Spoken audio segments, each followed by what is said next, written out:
Good afternoon, fabulous friends. This is Mrs. DeHaan coming to you from my front yard. Today we're going to have a lesson on rocks, and you know how much I love rocks. You might blow away. Specifically, we're going to learn about igneous rocks, and even more specifically, we're going to take a look at basalt. But before we do that, I wanted to show you a little bit about how I have our classroom set up today. I'm going to have to stand up and take the iPad with me because it won't let me flip the screen. So this might look a little bit weird as we move around the classroom. Down here on the ground, you'll see that I have all of your plants from our classroom, and they're doing very, very well. And then on my table, I have, and I hope you can see this, several different kinds of rocks laid out on a tablecloth. Beside me on the ground on a big piece of plywood, I have some of the rest of my rocks and dirt collection. Let's see if I can get it all in there for you. Now this isn't even all of it, but it's some of it. And we're going to be looking at those things on another day. But today we're going to learn about igneous rocks. Give me 2 seconds to set this back up. Okay. We also might have some visitors because Jack, Yeager, and Brighton are standing right there. And if you listen really carefully, you might hear our tiny friend a couple houses down. She's barking and doing really loud. Okay. So back to igneous rocks. What does that mean, DeHaan? What are you talking about? Igneous rocks are those that come from volcano lava, magma. When a volcano erupts, it makes this hot liquid come out, and that is called magma. And when magma cools, 2 different things happen. One, it either just cools as it is, or it cools with other things. Igneous rocks come straight from just magma. So if you find an igneous rock, you know that that is straight volcano lava that cooled all by itself. Okay. So one of the rocks that forms from this lava is called basalt. And it, excuse me, it is the most common igneous rock. It forms by lava flowing underneath the sea. Sometimes basalt goes into the cracks of other rocks and it cools. So imagine a volcano erupts and the liquid comes down, and even it might be under the water. But as it moves, it might go up into the cracks of other rocks, and when it cools, it becomes kind of like a sandwich. So let's pretend that this is not basalt. Let's pretend that my hands are a rock, and this is the lava that comes up between my hands and it cools. Look, it gets stuck in there. It's still basalt, but it's trapped between the other 2 rocks. Kind of like a sandwich. It's really tough, it's weather resistant, and a lot of times they use basalt to pave roads. So now we have an activity. As I showed you, let's see if now the sun has gone down a little bit. I'm going to flip my camera down and show you my table again.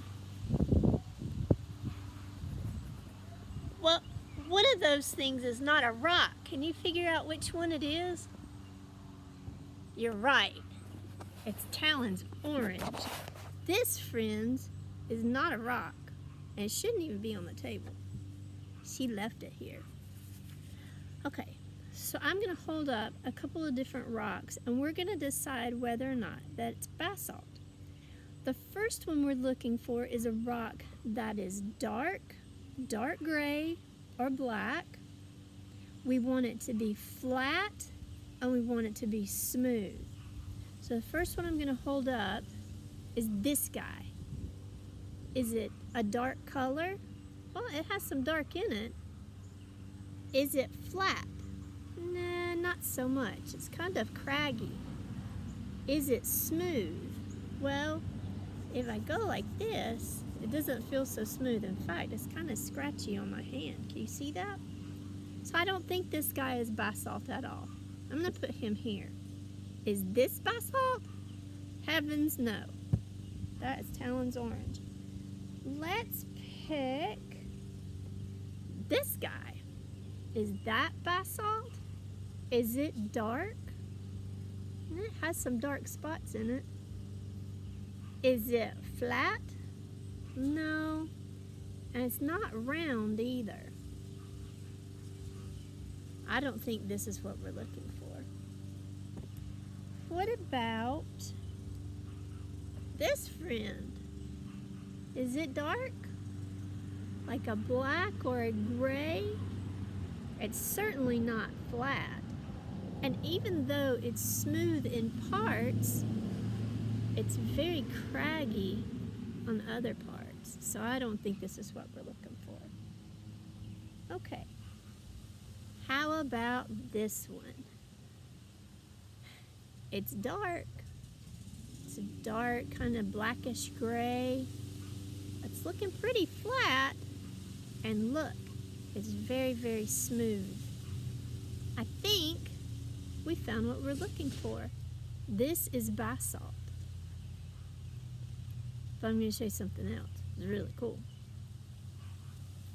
Check this guy out. They're about the same color. One is flat, one is not. But they're both smooth.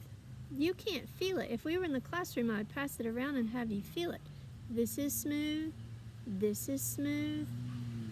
This is smooth. This is not smooth, and we certainly wouldn't poke anybody with it. It would hurt them. But they're the same, except this basalt is straight from a volcano. This basalt filled in a crack somewhere. So this is straight cooled magma, and this is not. Pretty awesome, huh?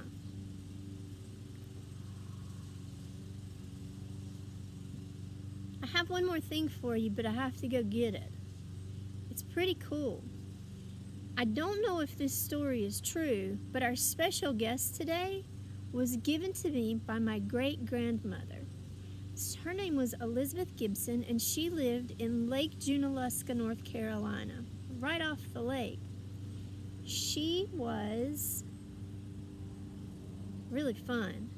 She came from up in the mountains and lived in a home where there's a spider on my table.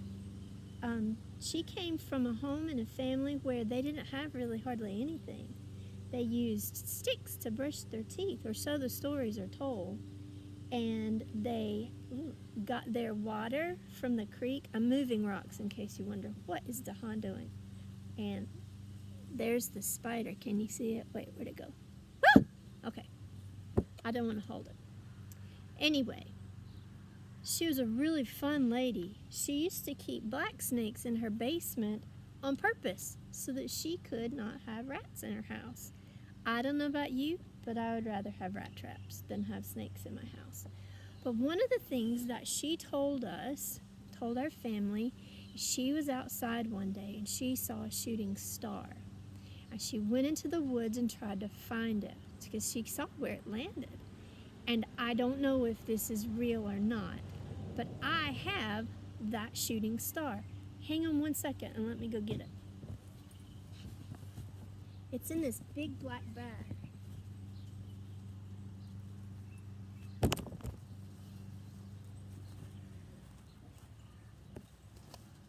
Hopefully I can get it out. Okay. So she said she went into the field where she saw it fall. And this is really heavy. This is what she came home with, boys and girls.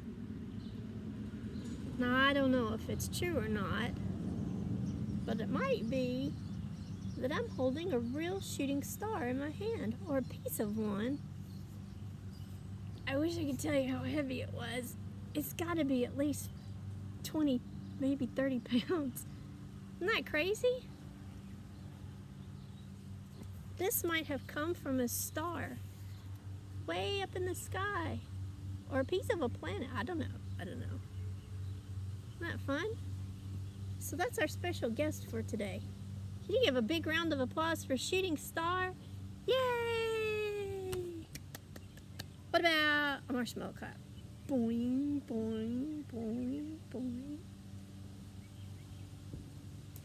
Thank you for spending time with me today. Thank you for learning about rocks with me. You know how much I love rocks, and you know how much I love to teach you. I hope you know that I miss you, and I love you with all of my heart and soul, and I can't wait for us to be together again. Now, the next time I come back and talk with you, I might do some more about the rocks.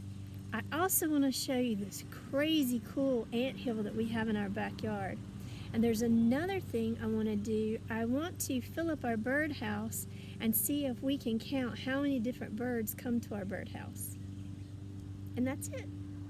Love you.